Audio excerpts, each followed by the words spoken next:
Apocalipse 2:8. Ao anjo da igreja de Esmirna escreva: essas são as palavras daquele que é primeiro e último, que morreu e tornou a viver. Conheço as suas aflições e a sua pobreza, mas você é rico. Conheço a blasfêmia dos que se dizem judeus, mas não são, sendo antes sinagoga de Satanás. Não tenha medo, versículo 10, do que você está prestes a sofrer. Saibam que o diabo lançará alguns de vocês na prisão para prová-los, e vocês sofrerão perseguição durante 10 dias. Seja fiel até a morte, e eu lhe darei a coroa. Aquele que tem ouvidos ouça o que o Espírito diz à igreja. Ao vencedor de modo algum sofrerá a segunda morte. Você diga amém. Tome seu assento.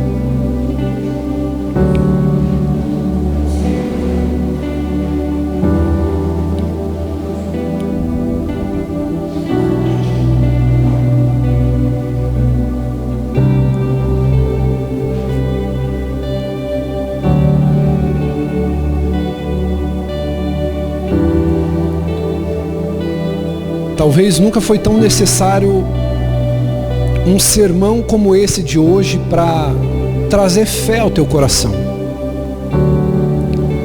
Nós precisamos ser fiéis a Jesus, nós precisamos ser fiéis ao Senhor, e ser fiel gera tribulações. Ser fiel a Deus gera tribulações, mas isso nos traz confiança, nos traz vida eterna, nos traz comunhão com Deus. Amém?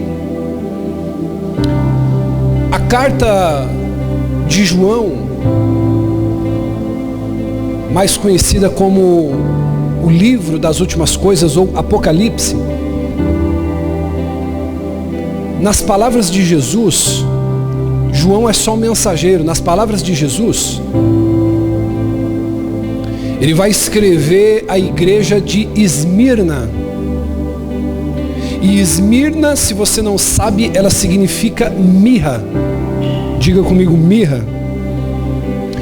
Bispo, o que é a mirra?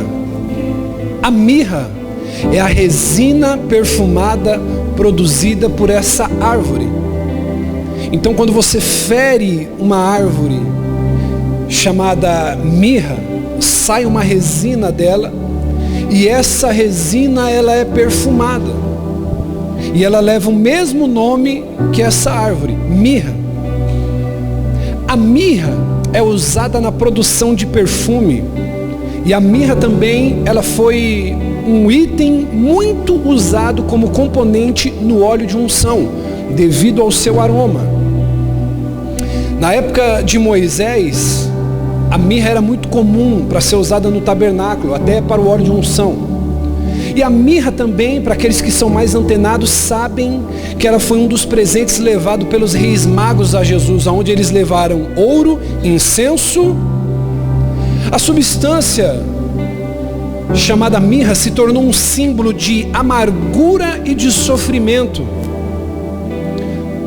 E é muito interessante porque o nome dessa cidade da Ásia Menor, chamada Esmirna, era bastante adequado à realidade que aquela cidade vivia, que aquela igreja se encontrava. Porque era uma igreja sofredora, era uma igreja que vivia em meio às aflições, mas mesmo sendo aflita, mesmo sendo sofrida, ela ainda exalava o bom perfume de Cristo naquele lugar. Em Esmirna existia um templo dedicado a Tibério, e Domiciano ele exigia adoração, o imperador. Uma vez por ano eles queimavam incenso diante do altar e adoravam o imperador como se fosse um deus. E aí então, querido, os cristãos eles não poderiam cometer tal ato, porque isso seria uma afronta a Jesus Cristo. Então perceba que aqueles homens precisavam contrariar a lei de Estado. Porque eu vou dizer uma coisa para você, eu estou sujeito às leis estaduais, federais, municipais. Mas antes de qualquer lei, em primeiro lugar vem a Bíblia. Era lei de Estado. Uma vez por ano se queimava incenso a Tibério. E aqueles que não o adorassem estariam cometendo crime de Estado e poderiam perder a vida. Veja só. E aí, irmão, a cidade era uma cidade idólatra. Esmirna era uma cidade idólatra, entregue à idolatria. Do ponto de vista humano, perceba que era impossível esperar em Esmirna uma igreja forte e fiel, dada o número de idolatria que existia lá. Aqueles cristãos, eles sofriam perigo de vida constantemente. O perigo de vida não era algo teórico, suposto, não, era concreto. Aqueles que não adorassem Tibério, eles viveriam em risco de vida. Era esse o medo que os cristãos de Esmirna viviam. A fé deles era diariamente tentada a sucumbir. E eu digo para você, se você não tomar cuidado, nós vivemos dias parecidos. Eu não estou aqui, querido, para pregar revolta. Mas o que a gente tem visto é um abuso dos governantes, sim ou não?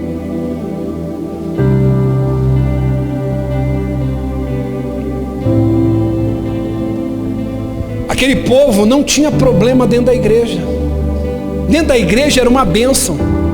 Dentro da igreja eles pregavam, profetizavam, cantavam salmos e hinos. Só que o problema era fora da igreja. Era o desafio de dizer não ao culto pagão e à blasfêmia do povo. E se você parar para perceber hoje, o maior desafio seu vai ser esse. Já parou para perceber? Quando você está dentro da igreja, está tudo... Mas é só você sair que o problema começa. Quando você está dentro da igreja, você quer santificar. Você quer jejuar. Quando você está dentro da igreja, você quer adorar, você quer cantar. Você sente paz. Você sente comunhão com Deus. Sim ou não? Agora o problema está quando você sai. Quando você sai, você quer trocar mensagem que você não deve, com quem não deve. Quando você sai, você quer beber o que você não deve, fazer o que você não deve. O maior desafio do homem não está dentro da igreja. Dentro da igreja é uma bênção. O maior desafio está fora. O desafio que você enfrenta, olhe para mim, é em ser fiel fora. É em ter fidelidade fora. Aqui é muito fácil. Aqui é muito gostoso cantar louvores, sim ou não? Aqui é gostoso, aqui a gente tem o Jean que toca, a gente tem o pastor Fábio. Uma vida é pouco pra te amar, me dá eternidade. É bom demais. Cadê? Nós temos a Bianca também cantando aqui, nós temos o pessoal que toca. Você tem uma recepção lá na frente. A paz, querido, Deus abençoe. Você fala, meu Deus, esse lugar é uma bênção, aqui tem paz. Depois que pintou, né, irmão? Ficou gostoso, né? A gente entra aqui, fala, nossa, que ambiente de paz, um fundo musical. Deus está aqui, sim ou não? Mas aqui não é o desafio. O desafio é lá na tua casa. O desafio é lá no teu trabalho. O desafio é lá com a tua esposa, em ser fiel ao Deus que você serve, em você não se tornar um tropeço para o evangelho lá na tua casa, lá no teu trabalho. Então, eu quero falar para você nessa manhã sobre uma vida de fidelidade. Porque não pense você que Deus vai salvar aqueles que vêm para o culto. Deus vai salvar aqueles que são fiéis.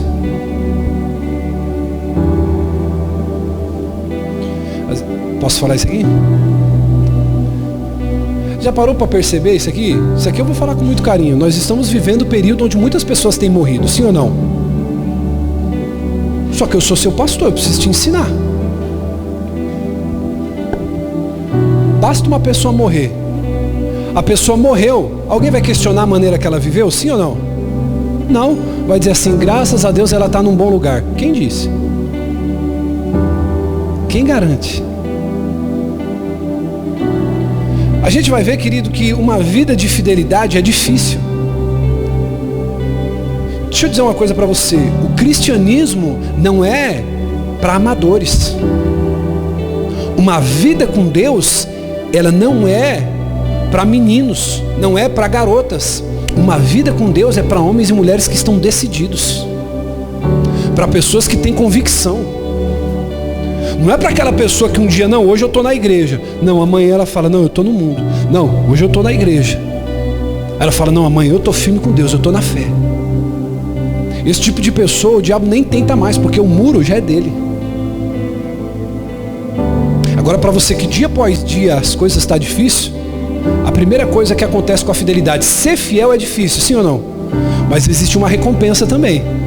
E a primeira recompensa da fidelidade é a confiança. Aquele que passa por dificuldades, por aflições, pela fidelidade, ele pode confiar, sim ou não? O versículo 10 do texto que a gente leu diz assim: não temas o que há de padecer, o que há de sofrer. Ou seja, Jesus dizendo a João, ele está dizendo o seguinte: diga para o meu povo, não temam que vocês vão de sofrer, porque a verdade é que vocês vão sofrer. Se eu pudesse te dar uma certeza nessa noite, é que você vai padecer. Se eu pudesse te dar uma certeza, uma garantia nessa noite, é que você vai passar por problema. E posso te dizer mais, a fidelidade não é fácil. O crente sofre discriminação, ele sofre provações, ele sofre tentações. Só que você precisa entender e aprender nessa noite que a prova, a dificuldade, ela vem com a finalidade de fortalecer o teu caráter. Então tudo que você está atravessando hoje, você vai ter duas opções: ou você vai se tornar mais um na estatística dos que envergonham o nome do Senhor, ore para mim, não durma. Ou você vai se transformar numa pessoa que vai marcar a vida de quem está ao seu lado com histórico de fé.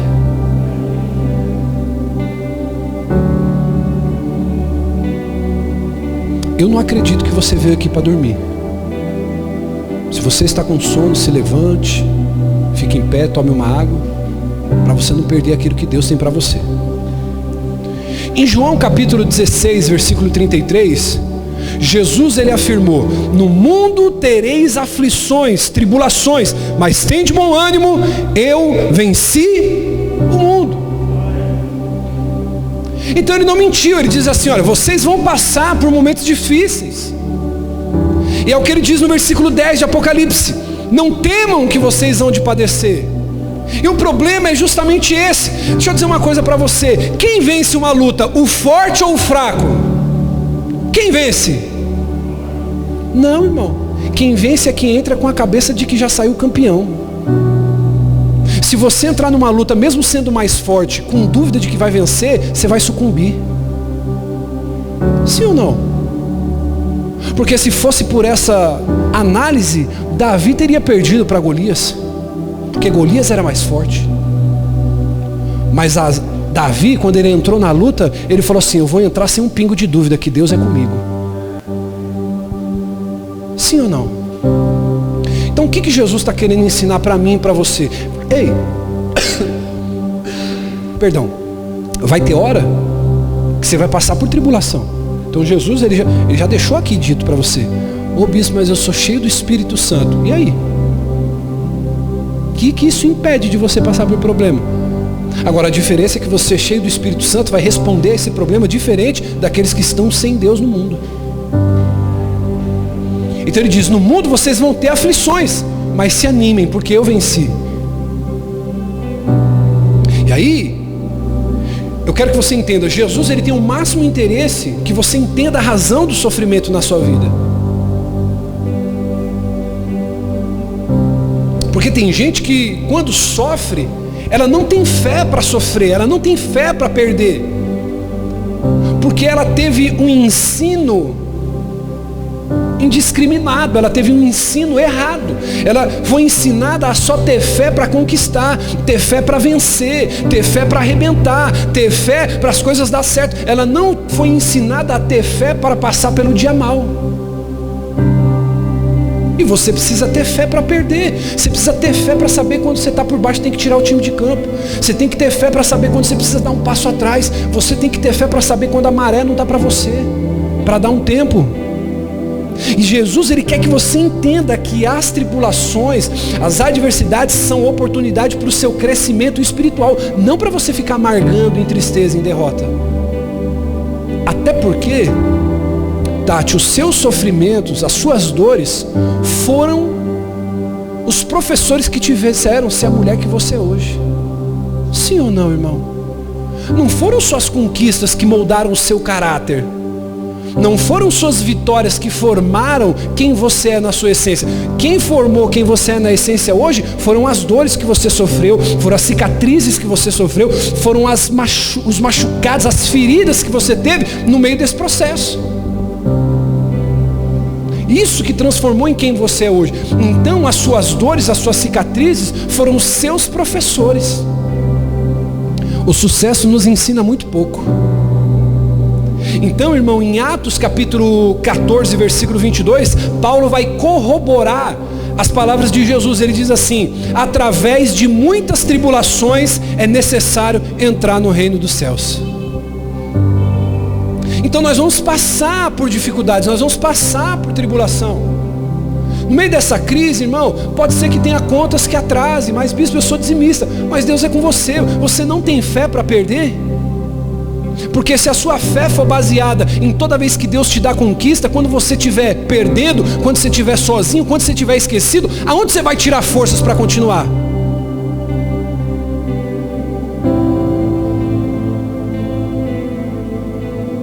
Quando todo mundo se esquecer de você, da onde que você vai tirar forças para prosseguir?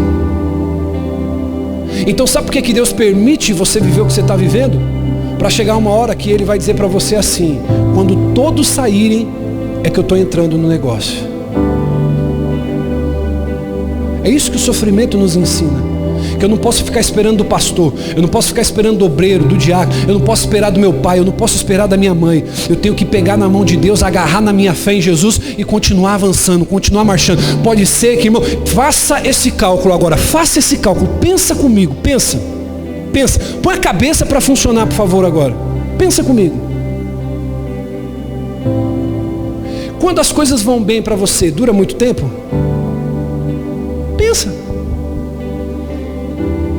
Pensa comigo agora, faz essa conta, pastor. Quando as coisas, Vanessa, vão bem para você, dura muito tempo? Quando as coisas vão bem, dura muito tempo? Sim ou não? Eu vou te perguntar mais uma vez, eu queria que você me respondesse, por favor. Quando as coisas estão indo bem para você, dura muito tempo? Não, mas você tem fé para desfrutar aquilo, sim ou não? Agora eu quero te dizer, por que quando as coisas vão mal, você se entrega? Por que quando as coisas vão mal, você para de ir para a igreja? Por que quando tem problema com o marido, tem problema com a esposa, a primeira coisa que você faz é chutar a tua fé? Ora, a não ser que eu esteja muito enganado, bispo, se quando as coisas vão bem para mim não dura muito tempo, o que eu tenho que entender, filha? Que quando vai mal, também não vai durar uma vida inteira. Então eu preciso ficar firme na fé. Eu preciso permanecer. Eu preciso acreditar. Eu preciso estar mais forte do que nunca. Amém? Amém? Então a confiança torna o crente mais firme para enfrentar qualquer situação. Olha aqui para mim.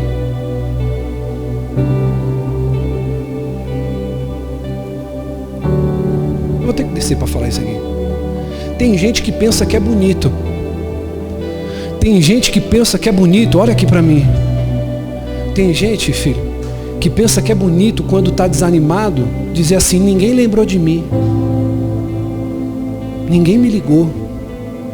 Ninguém foi atrás de mim. Ninguém se preocupou comigo.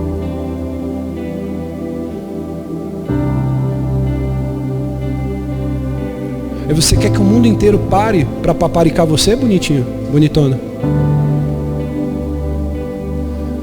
Tem uma coisa que quando as pessoas vêm congregar aqui, elas estranham muito. Ô bispo, eu passei por um momento difícil, por um momento assim, ninguém me ligou. É porque todo mundo que talvez que você pensou que deveria te ligar, estava em problema também. Ou será que você não parou para pensar nisso?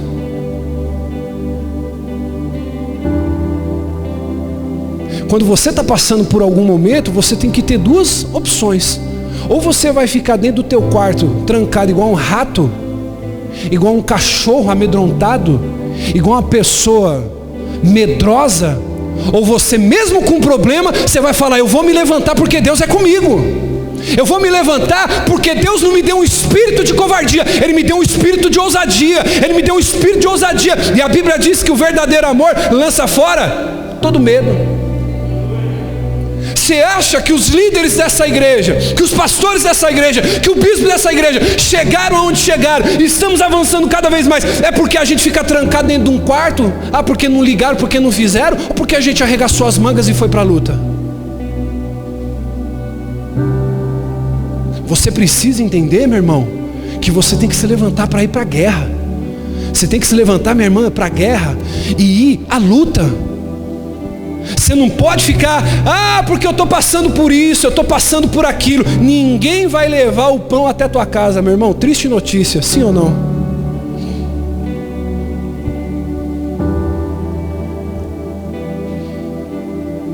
Quem é o seu maior exemplo? Diga comigo, Jesus.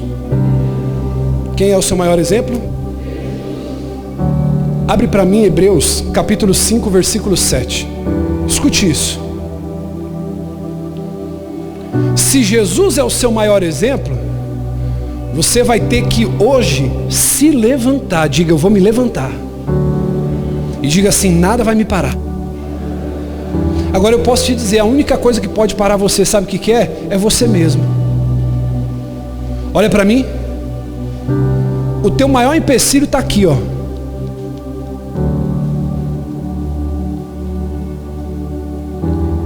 O teu maior inimigo não é o diabo. O teu maior inimigo é a tua. Porque se você disser eu não consigo, quem vai conseguir por você? Se você disser eu não posso, quem vai poder por você? Hebreus 5:7. Durante os seus dias de vida na terra, Jesus ofereceu o quê? Em alta voz e com? Para quem? Para aquele que podia salvar da morte. E ele foi ouvido por causa da sua reverente. Versículo 8. Embora sendo filho, ele aprendeu a obedecer. Pode ser melhor, irmão, por gentileza. Por gentileza, não se intimida não. Eu vou contar até 3, você vai ler bem alto e bem forte. Versículo 8. 1, 2, 3. Embora...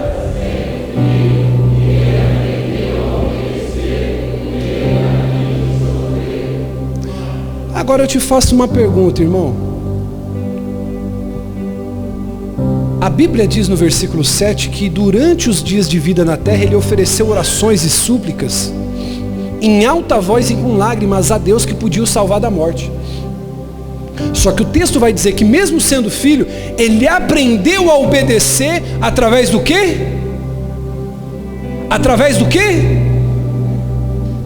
Através do sofrimento. Então você não pode, olha para mim, por favor, redobre sua atenção. Você não pode se trancar dentro do quarto porque está tudo difícil para você. Não é isso que Jesus te ensinou. Você não pode se entregar por causa dos problemas. Você não pode. Você não pode parar porque alguém discordou de você, porque alguém falou mal de você. Você não pode. Você vai aprender, assim como Jesus, a obedecer, a ser fiel através daquilo que você vai sofrer. Você não pode parar. Diga para quem está do seu lado, você não pode parar. Você não pode parar, meu irmão, minha irmã. Você Não pode parar. E o problema, Tati, é esse. A gente para. Não gostaram do meu cabelo. Quantas vezes eu enfrentei piada porque eu sou calvo? Eu aprendi que para uns Deus dá cabelo e para outros Ele dá o quê? Inteligência. Eita glória. Olha os cabeludos morrendo de inveja agora aí, ó. Eu fiz raiva para eles ou não fiz? Agora, quantas vezes, irmão, porque você está fora do padrão, bispo, eu estou meio gordinho. Tem gente que fala assim, bispo, o senhor deu uma engordadinha, né? Sabe o que eu respondo? Sim, porque eu estou cuidando da minha vida.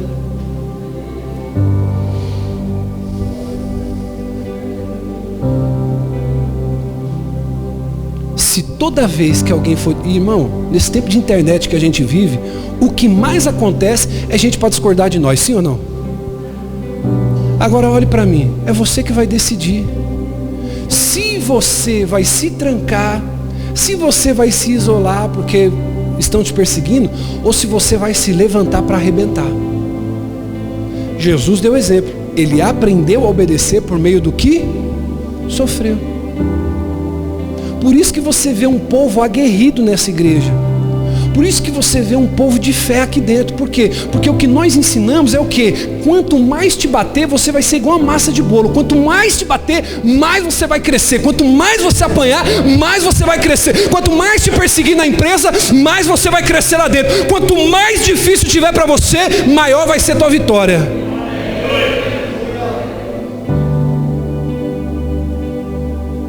Porque quem gosta de moleza é amaciante. Amaciante você põe, ele faz o que com a roupa? Ele amacia ela. O evangelho não é amaciante. O evangelho é para homens e mulheres de verdade. Amém? Entraram homens aqui, e você que é homem, você precisa ouvir o que eu vou te dizer. Você precisa entender, meu caro, que Deus levantou você para ser um valente dentro da tua casa. Amém, meu irmão? Quanto mais difícil tiver para você, maior vai ser a tua vitória. Essa é a minha fé. Essa é a minha fé. Se você não concorda, eu não posso fazer nada com você. E nada por você. Eu acredito assim. Essa igreja nasceu e cresceu nos piores momentos. Está crescendo, reformando e avançando nos piores momentos. Porque essa é a fé do pastor dessa igreja. Essa é a nossa fé. É dessa maneira que a gente acredita. Quando tudo está difícil, é quando vai acontecer um maior milagre. Você pode parar para perceber? Olhe para mim e redobre sua atenção. Vivemos dia difícil, sim ou não? Mas eu te pergunto, você está 3 dias sem comer? Você almoçou hoje? Você dormiu numa cama hoje? Então deixa eu dizer uma coisa para você. O que passa disso é...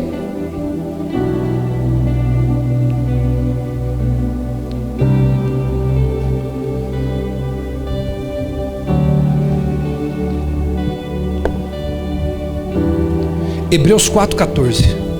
Portanto, visto que temos um grande sumo sacerdote que adentrou os céus, Jesus, o Filho de Deus, apeguemo-nos com toda a firmeza à fé que professamos. Meu Deus! Olha só, apeguemo-nos com toda a firmeza à fé que professamos. Olha para mim, irmão, você sabe qual que é o maior triunfo do diabo? É você pregar para alguém e essa pessoa ver que você não vive a fé que você professa. É você, não, vamos para a igreja. Não, é porque você, irmão, você... Dá uma segurada, Jesus, é ceia.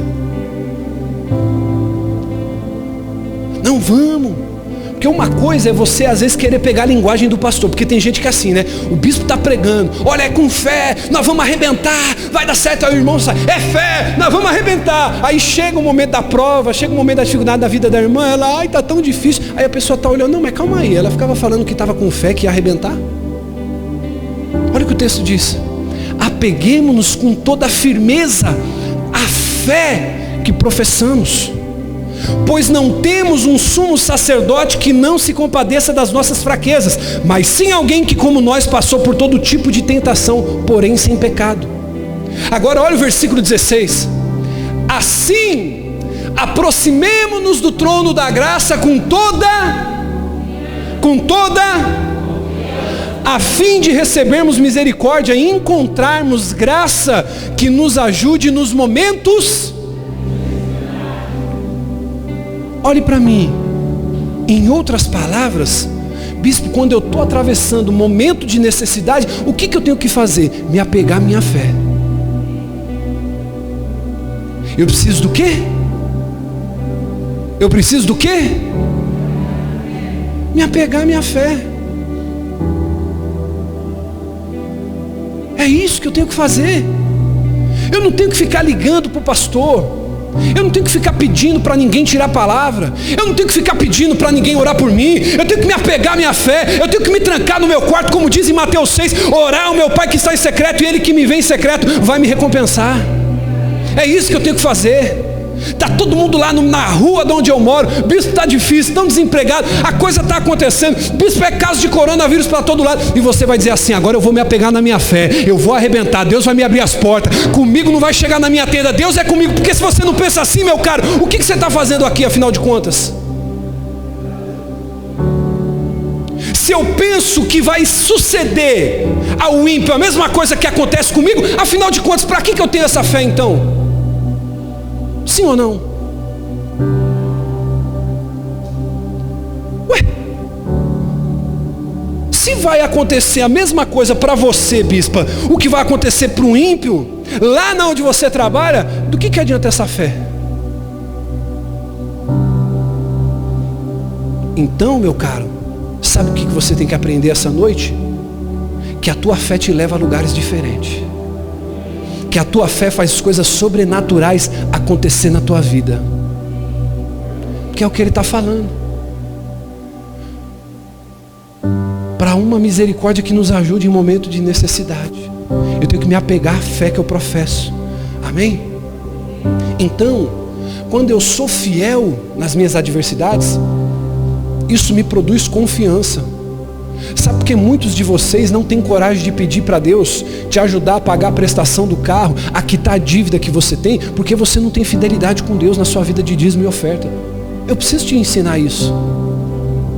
Eu sei que tem pessoas que estão visitando aqui, mas isso é para as minhas ovelhas, amém? Você que está visitando aqui, fique desobrigado disso. Agora você que é líder, você que é ovelha, você que caminha na fé com a gente, você precisa entender isso. Você não tem confiança para pedir porque você não tem fé para ser fiel.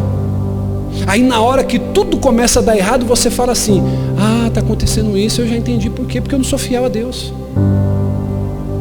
Até porque, olhe para mim, você acha que Deus precisa do seu dinheiro, sim ou não? Não. Agora, uma coisa boa é você ter a consciência tranquila e você poder dizer: ah, irmão, tem hora que eu oro assim. Por isso que a gente que é pastor muitas vezes tem que orar no secreto. Porque tem gente que se escandalizaria. Eu digo assim: Deus, deixa eu te chamar aqui para conversar. O que está acontecendo? O Senhor disse que se eu fosse fiel, as bênçãos me alcançariam. E a gente está passando por dificuldade. Eu falo: Deus, eu quero aquilo que me cabe. Eu quero a resposta da minha fidelidade. E eu sei que o Senhor está comigo. E vai dar tudo certo. Olha a diferença. Eu posso te ensinar a orar, sim ou não? Sim ou não?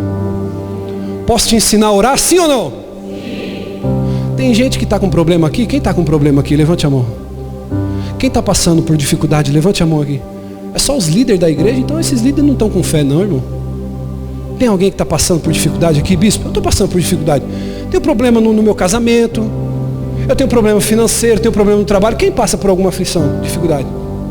Tem pessoa que sabe faz o quê? A pessoa, ela se levanta para orar e ela faz isso aqui, ó. Deus, está tão difícil. Deus, eu estou tão cansado. Aí a pessoa chora.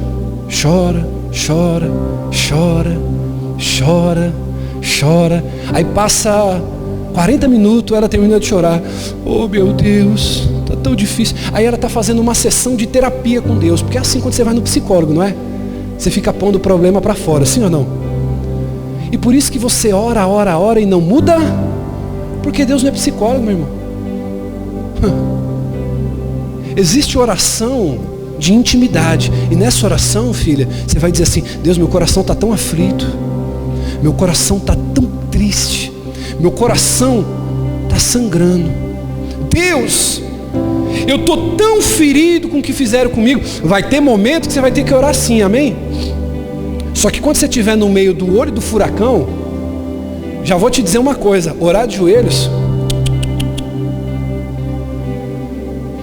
Bispo, em que ocasião eu oro de joelhos? Quem estava de manhã aqui sabe que mudou totalmente já o sermão, mas eu vou continuar. Quando eu devo orar de joelhos, bispo? Quando você estiver orando para exaltar a Deus. Amém? Você deve se ajoelhar só para um. Ah, bispo, a minha esposa foi embora, não quer ficar? Vá com Deus, minha filha. Não vou me prestar o papel ridículo de me ajoelhar para ficar. É só um que eu me ajoelho. Senhor, fica, por mais que eu errei. Senhor, fica comigo, seja comigo. Eu te adoro, eu te exalto. Agora, sabe qual que é o problema, bispo? Eu vou falar isso aqui, ela está aqui, assim, me dando um toque, vai com calma. Eu vou falar. Aí a pessoa está cheia de BO, está cheia de problemas. Você conhece alguém assim, filho? Cheio de carniça no corpo. É demônio para todo lado, é problema, é dinheiro, é casamento. Aí a pessoa vai orar como um miserável. E a fé que Ele te deu é diferente. Eu vou te ensinar uma coisa aqui essa noite, meu irmão. Nos seus momentos de maior luta, tem alguns irmãos aqui que estão até emocionados, porque eu já falei isso aqui no particular. Você tem que se levantar e falar: Deus, eu vou entrar em guerra agora. Meu Pai, no nome de Jesus, aquele espírito que está atormentando a vida da minha esposa, toca na vida dela, em nome de Jesus. Pai, eu estou passando por essa dificuldade, mas eu creio que a partir de hoje isso aí vai mudar. Senhor, eu não aceito mais essa situação na minha vida, porque eu sou seu servo, eu te sirvo, eu sou fiel, eu estou na tua casa. Meu Pai, eu não sei se isso é coisa do inimigo ou é coisa da minha carne, mas mostra para mim. Meu Deus, eu profetizo que a partir de hoje vai mudar. Olha a diferença da oração do cidadão. Aquela pessoa que levanta de manhã, sabe que está cheio de boleto para pagar. É difícil ou não é? Mas aquela pessoa que se levanta na fé e fala assim: Deus, em nome de Jesus eu vou ver boleto por boleto sendo derrubado, o teu nome vai ser engrandecido na minha vida, eu vou vencer, eu vou conseguir pagar todas as minhas contas, eu vou conseguir glorificar o teu nome. Meu Pai, eu vou ganhar minha casa para ti. Agora tem gente que chora e não muda nada, porque conversa com Deus como se Deus fosse um terapeuta. Você quer fazer terapia? Paga uma terapia, irmão, para alguém, desabafa teus problemas. Eu não estou dizendo aqui que você também não deva falar para Deus o que você está passando. Mas deixa eu dizer uma coisa para você: a tua vida com Deus não pode se resumir em choro. Tua vida com Deus não pode se resumir em lágrima. Sim ou não? Tua vida com Deus, ela precisa se resumir também em vitória. A tua vida com Deus precisa se resumir em vitória. Se você crê nisso, aplaude o nome do Senhor.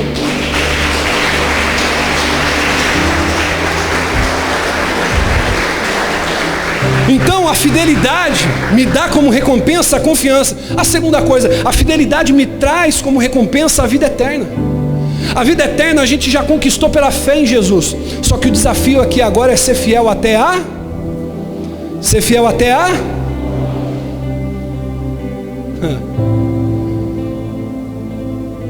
E se eu for fiel até a morte, o que eu vou receber? Coroa da vida. Agora, o que é a coroa da vida? A coroa da vida é sinônimo de vida eterna. Amém? Então isso quer dizer o que, irmão? Não é que eu devo guardar minha fé até a morte. Ore para mim, por favor.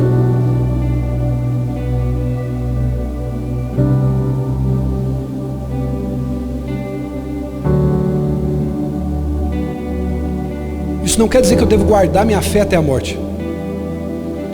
Ser fiel até a morte e dar-te a coroa da vida. Isso não quer dizer que você deve guardar a tua fé até a morte. Não é isso.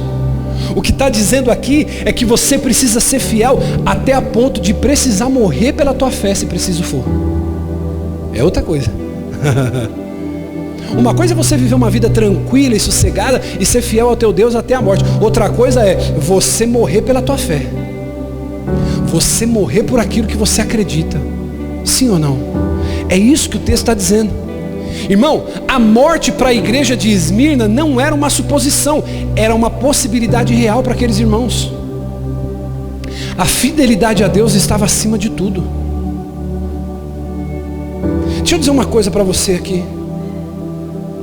Existia um homem chamado Policarpo, diga comigo, Policarpo. Ele era pastor da igreja de Esmirna em 155 depois de Cristo. E ele foi martirizado na fogueira. Você sabe o que é ser martirizado? Um mártir é aquele que morre por uma causa. E Policarpo foi um desses mártires. Morrer pela minha fé. Morrer por causa da minha fé. Por acreditar. Tem gente que diz assim: bispo, eu estou passando uma prova. Deixa eu te perguntar uma coisa. Se você fosse morrer hoje e perguntasse para você: você prefere morrer sendo jogado num caldeirão de óleo quente ou sendo serrado ao meio? Qual dessas mortes você ia preferir? Ser jogado num caldeirão de azeite quente ou ser serrado com uma serra, aquelas de madeira, ao meio? Que morte você ia preferir? Sabe o profeta Isaías? Quem lembra do profeta Isaías? O profeta Isaías foi serrado ao meio. Morreu pela sua fé. Cerrado ao meio. Pegaram um serrote. Morreu pela fé. O apóstolo Paulo perdeu a cabeça, foi decapitado. Um dos apóstolos, que eu não me recordo o nome agora, mas está no Google lá, depois você dá um Google e pergunta lá: que apóstolo morreu dentro de uma caldeira de óleo azeite, de azeite quente? Fizeram um barrilzão bem grande, igual aqueles desenhos do Pica-Pau. Colocaram o óleo lá dentro, fizeram uma fogueira embaixo, deixaram borbulhar, esquentar, ferver. Aí sabe o que fizeram, filho? Falaram: vamos jogar o profeta lá, vamos ver se ele é profeta mesmo? Vamos jogar ele no azeite quente. E jogaram aquele homem dentro do azeite quente. Que tipo de morte que você preferia ter? Morrer pela fé, se preciso for. Agora olha aqui. Policarpo foi martirizado numa fogueira. Prenderam suas mãos, prenderam seus pés, colocaram Ezequiel madeira por debaixo do palco que ele estava, madeira do lado, jogaram produto inflamável, jogaram combustível. E aí, antes de colocar fogo para queimá-lo, perguntaram para ele o seguinte: ei, Policarpo, você quer voltar atrás na sua fé? Você quer negar Jesus e se livrar do fogo? Ou você quer morrer queimado? Sabe qual foi a resposta de Policarpo? Ele disse o seguinte: eu tenho 86 anos servindo a Cristo, ele nunca falhou, e não vai ser agora que ele vai falhar. Não vou negá-lo. Ei, só quem me ouve diga amém. O bispo, quem é crente pentecostal aqui e gosta de um fogo? Para mim, crente pentecostal de verdade é Policarpo. Em outras palavras, sabe o que ele disse? Pode tacar fogo aí, que eu não vou negar o Deus que eu sirvo. Quando alguém falar para você de fogo no culto, lembre-se de Policarpo. Agora eu pergunto para você: como está a sua fé? Será que se você tivesse hoje... Posso falar isso aqui, sim ou não? Isso aqui é uma hipótese, mas não pense que está longe de acontecer, não. Se entrassem homens aqui do Estado Islâmico, ou sei lá, perseguidores do Estado, enfileirasse todos os homens e mulheres aqui, com uma metralhadora na mão, e dissesse assim, ó: quem negar Jesus pode ir embora, mas quem não negar vai morrer aqui dentro. Eu te perguntaria: quantas pessoas iriam embora para casa hoje? Quantos estariam dispostos a morrer pela sua fé? É o que Jesus está dizendo: ser fiel até a morte, e eu vou te dar a coroa da vida. Então, irmão, deixa eu dizer uma coisa para você: o nosso Deus é fiel. Ser fiel é ser estável. Diga comigo: ser fiel é ser estável. Pode ser melhor: ser fiel é ser estável. Posso dizer porque tem muitas pessoas que estão indo para a igreja, a vida não muda, porque não são estáveis, não são fiéis. Uma hora ela tem fé, outra hora ela duvida. E geralmente esse tipo de pessoa é aquela pessoa que quando está tudo bem, ela está firme, quando está tudo mal, ela desanima. Jesus está dizendo aqui: seja fiel. Seja alguém estável. Seja alguém que, se está com dinheiro no bolso, glória a Deus. Se não tiver dinheiro no bolso,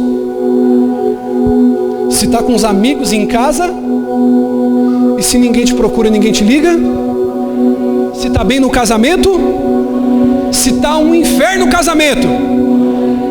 Estável, uma pessoa que não é moldada, diácono Wesley, pela circunstância.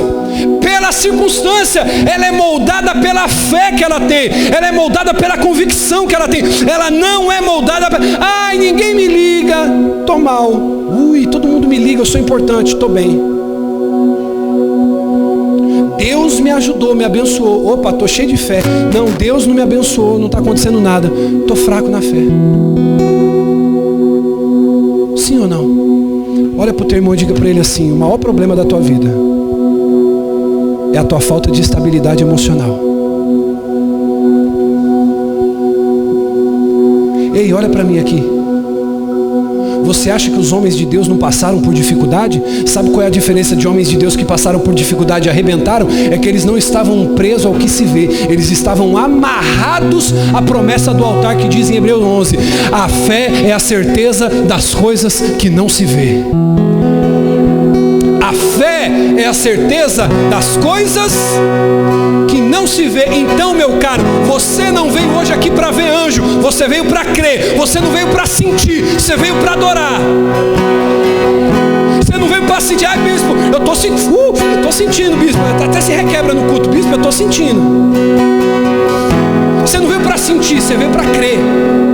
Você não veio para ver, você veio para crer. Ei, deixa eu dizer uma coisa para você. Independente do que você está sentindo aí ou não, Deus é contigo. Aleluia. Agora deixa eu dizer uma coisa para você. Se a tua fé for uma fé vacilante, Deus nunca vai entrar com você em projeto nenhum. Me pergunte por quê, bispo? Sabe por que Deus não entra com você em projeto nenhum? Se você não for uma pessoa estável, porque Deus entra com você, Vanessa, para você arrebentar. Só que no meio do caminho você para e Deus fica sozinho no projeto.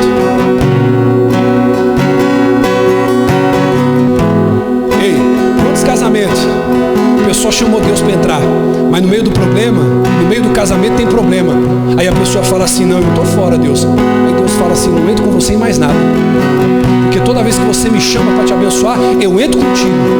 Mas depois que o problema vem, você sai. Eu não tenho parte com frouxo, eu não tenho parte com covarde.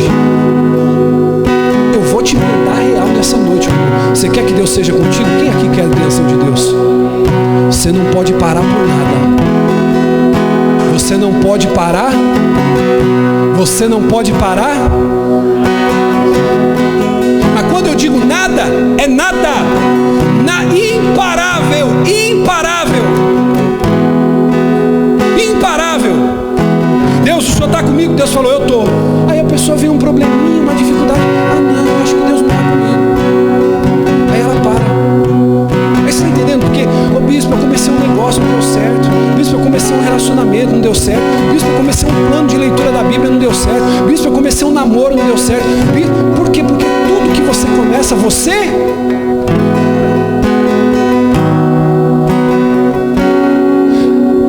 Agora, irmão, levante a sua mão e diga assim: meu Deus e meu Pai, a partir de hoje, tudo que eu começar, eu vou terminar, eu vou chegar até o fim. E quando tudo estiver difícil, eu vou me apegar a Ti e não vou desistir.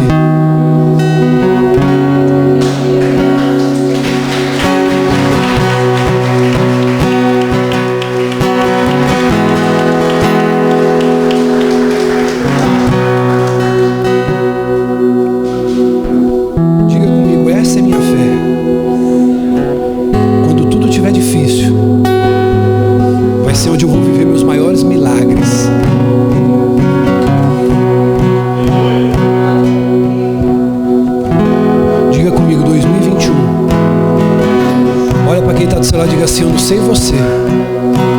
Diga: eu não sei você. Eu não sei sua fé. Diga para ele assim: ó, mas eu vou arrebentar no nome do meu Deus.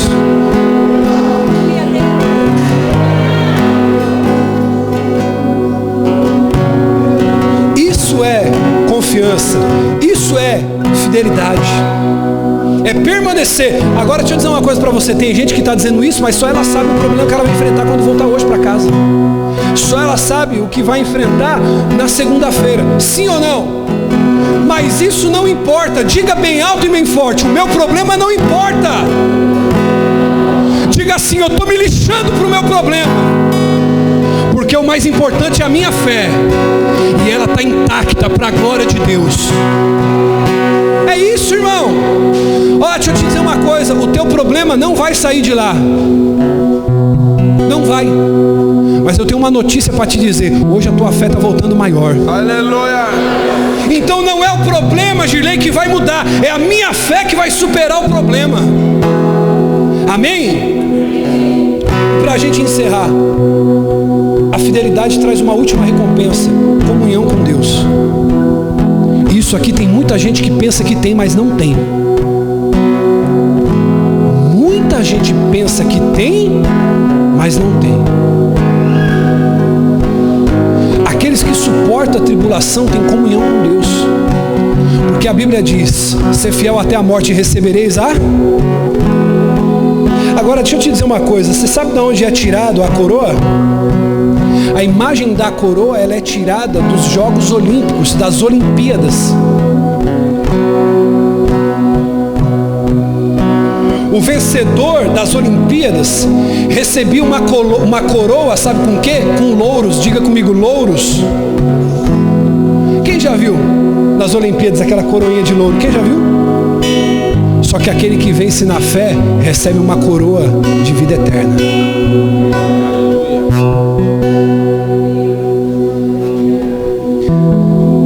Quem vence nos estádios recebe uma coroa de louro, que logo se seca e acaba. Mas aqueles que vencem na fé recebem uma coroa incorruptível. Abre para mim aqui, filho, eu encerro minha participação. 1 Coríntios 9, 24. Se coloca de pé.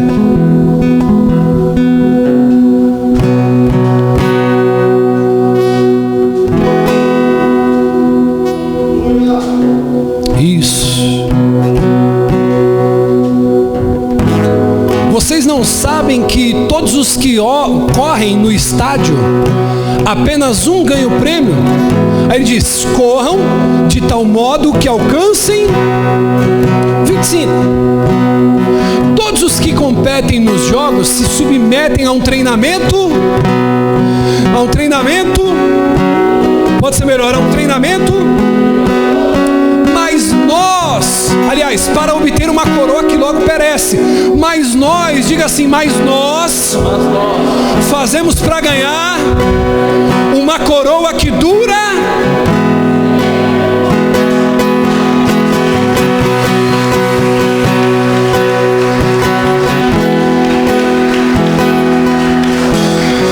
Escute isso. Todos os que competem no estádio se submetem a um treinamento. Por isso que você tem que estar aqui. Aí tem gente que pergunta assim: bispo, por que eu tenho que estar no domingo? Treinamento rigoroso. Por que eu tenho que estar na segunda? Por que eu tenho que ser discipulado? Por que eu tenho que ser confrontado? Deixa eu dizer uma coisa para você: sem um treinamento rigoroso, não vai ter coroa na eternidade.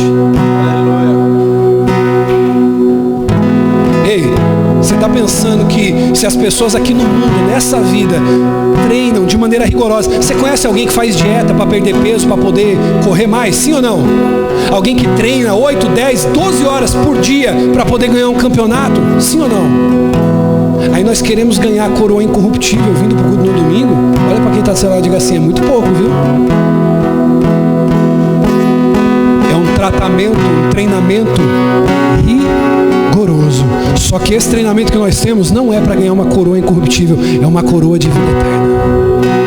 É uma coroa incorruptível que vai para a eternidade. Então, meu caro, a fidelidade, olhe para mim, eu encerro aqui, não está condicionada ao ambiente.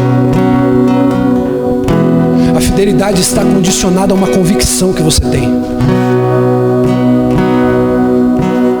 A uma convicção que você tem. Você precisa ter uma convicção para você permanecer fiel. Aquela igreja de Esmirna estava sob pressão do maligno, mas ela foi fiel. Nós estamos vivendo também agora, nessa segunda onda da pandemia, dias de pressão, mas a gente tem que ser fiel, a gente tem que ser fiel. A igreja não vai parar. O templo fecha, mas eu quero ver quem consegue fechar a igreja. O templo eles podem impedir de abrir, mas eu quero ver quem para a igreja.